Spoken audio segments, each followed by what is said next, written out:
Welcome back as we continue our countdown to Decision 2022. Can you believe we are just 2 weeks out from Election Day? Just 2 weeks away, just 2 weeks away. Although we should also say Election Day is 2 weeks away, but virtually everybody has that ballot in their hands today. So every day is Election Day. In fact, I've already voted. I've already filled it out and sent mine in. There you go. Confident. This is our political analyst, Assemblyman Chad Mays. I'm Olivia Sandusky. We've been having these conversations for the last few weeks.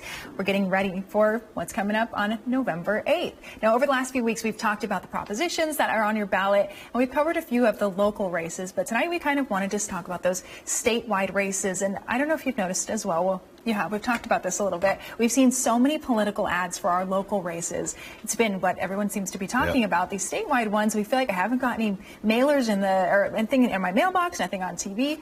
And we're talking about the governor's race tonight. Why is it so quiet? Well, that's actually a great question. So we do actually have a governor's race. We have our governor, Gavin Newsom, is running for re-election, and he's running against Senator Brian Dudley from the North State. He actually represents the 1st Senate district. But you haven't heard a whole lot about this campaign. In fact, Governor Newsom has not spent any money on his own election. He's done some things for the ballots, for Prop 1 and other propositions, but he has not actually spent any money out of his own campaign. There was a debate just on Sunday that actually was on a channel up in the North State, and it was played at a time when you had Sunday night football on, and so not a whole lot of people saw that debate either. So the governor has millions of dollars in his campaign account. Senator Dudley has raised $2 million. Now, to put that in perspective, during the recall, Republican Larry Elder had raised $18 million. And I think at that point, Republicans thought that was their best chance of actually winning the governor's race. Since the recall has passed and we're moving on to a general election, I think the Democrats and Governor Newsom are feeling pretty comfortable about their win coming up here in just a few weeks. We're going to talk about some other races. I know we're going to get to controller. We're going to also talk about, at some point, the other down ticket statewide races. Remind our viewers this evening that there has not been a Republican that has won statewide since Governor Schwarzenegger and Insurance Commissioner Steve Poizner in 2006. And the reason for that, I just want to make this quick point. The reason for that is back then, there were 42% of the state's voters were registered Democrats and 34% were registered Republicans. Today, there are 46% of the state's voters are registered Democrat and only 24% are registered Republicans. Democrats carry almost a 2-to-1 advantage in voters who are registered in the state. So it's very, very difficult to be able to overcome that if you are a Republican or any other third party, to be able to overcome that advantage. Yeah, that being said, we know State Senator Dudley has kind of been trying to push the crime angle. I noticed a lot in his debate.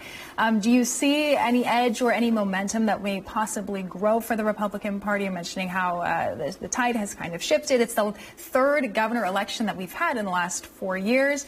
Is there any type of momentum that may grow from having the governor's race this year?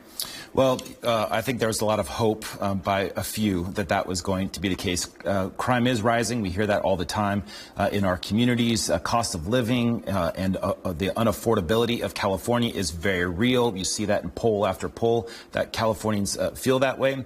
But at the same time, they're not necessarily thinking, well, hey, I want to change teams. I'm not sure that I want to go from the blue team, the Democrats, to the red team, the Republicans. And so you see that in sort of the intensity, and there just hasn't been a whole lot of intensity for that top ticket race. So that's the big governor's race. We're also talking about the race for controller tonight. We have Lanhee Chen is the Republican. We have Malia Cohen as the Democrat. The incumbent Betty Yee termed out. This is kind of, I guess, known as the watchdog position, you would call it. Tell us a little bit about the race for controller. So if there is going to be a race statewide this year, it's going to be this race for state controller. Lanhee Chen, who is a professor up at Stanford University. He's got several degrees from Harvard University. He's a PhD. He's a professor of public policy there at Stanford, and he's raised north of $5 million. In fact, again, Senator Dudley has only raised $2 million for his governor's race, but Lan He-chen has raised $5 million for his controller's race. He's running against Malia Cohen, who is a member of the Board of Equalization. She's currently the chair of the Board of Equalization, former member of the San Francisco Board of Supervisors. She's only raised $4 million. So now you have a situation in which you have the Republican who's actually outraised and has more cash on hand in this last couple of weeks to be able to spend. Now the question is, where's Lan He-chen? Is he spending any money on these races? I haven't gotten any mail in my mailbox. I haven't seen a television ad coming from his campaign. And so the question is whether he spends it this next couple of weeks. If you're going to win, you got to do it today. If he holds on to it, he's probably got some internal polling that says that things aren't looking too good.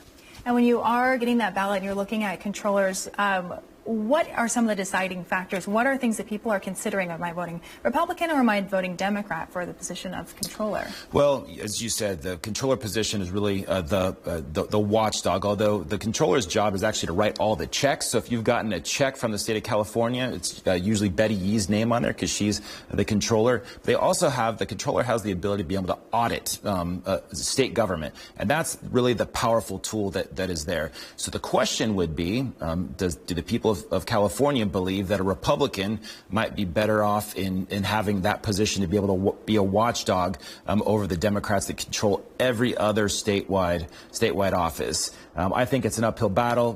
Politics today is very tribal, as the term is. You sort of stick with your team. It would be a very difficult task for a Republican to be able to win. We don't have much time left. We were going to talk about the Attorney General race tonight. Do you have any quick comments on it before we dive into it maybe a little further on Thursday? Yeah, I think maybe we should talk about that a little bit on Thursday. Early on, that was a race that people are thinking also could be a hot race. You have Nathan Hochman, a very, very talented lawyer, a graduate from Ivy League Law School, and very, very talented. And then you've got Rob Bonta, who's our current Attorney General, that was appointed by that position by the governor. And the reason why folks thought that this might be a competitive race is if you look at San Francisco DA who got ousted, and then you've got George Gascon in L.A. who's very unpopular, almost got recalled, that maybe Californians were thinking there needed to be a change for that top cop job. That didn't turn out that way, but we can talk a little bit more about that on Thursday. Yes, we'll have more conversations about the Attorney General and the Lieutenant Governor race as well. There are a few more state races that we'll get to.